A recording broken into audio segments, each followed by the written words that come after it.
নতুন বেতন কাঠামো বা পে স্কেল নিয়ে এক নতুন মোড় নিতে যাচ্ছে প্রশাসন। অর্থ বিভাগের অত্যন্ত নির্ভরযোগ্য সূত্র জানাচ্ছে, শুরুতে 2 ধাপে নতুন বেতন স্কেল কার্যকর করার পরিকল্পনা থাকলেও সরকার এখন সেই সিদ্ধান্ত থেকে সম্পূর্ণ সরে আসার জোরালো প্রস্তুতি নিচ্ছে।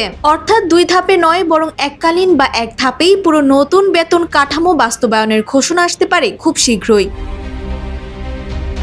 প্রযুক্তিগত জটিলতা এড়ানো, প্রশাসনিক ব্যয় কমানো এবং কর্মকর্তা কর্মচারীদের সম্ভাব্য অসন্তোষ দূর করতেই মূলত এই এককালীন বাস্তবায়নের দিকে ঝুঁকছে প্রশাসন। সব চোখ এখন সচিবালয়ের দিকে। আজ মন্ত্রিপরিষদ সচিব নাসিমুল গনির সভাপতিত্বে বসছে একটি উচ্চ পর্যায়ের বৈঠক, যেখানে নবম জাতীয় বেতন কমিশনের সুপারিশ, এর আর্থিক প্রভাব এবং বিভিন্ন ক্যাডারের মধ্যে ভারসাম্য বজায় রাখার কৌশল নিয়ে বিশ্লেষণ করা হবে। তবে ভেতরের খবর হলো, কমিশনের মূল সুপারিশের চেয়ে বেতন বৃদ্ধির চূড়ান্ত হার কিছুটা কম হতে যাচ্ছে। আজকের বৈঠক থেকে চূড়ান্ত ঘোষণা না এলেও মূল বেতন চলতি বছরের 1 জুলাই থেকেই কার্যকর করার একটি বড় লক্ষ্যমাত্রা নিয়ে টেবিল গরম হতে পারে। তবে ভাতা সংক্রান্ত সুযোগ সুবিধা পুরোপুরি পেতে 2027-28 অর্থবছর পর্যন্ত অপেক্ষা করতে হতে পারে চাকরিজীবীদের। Desk report, Bangladesh bulletin.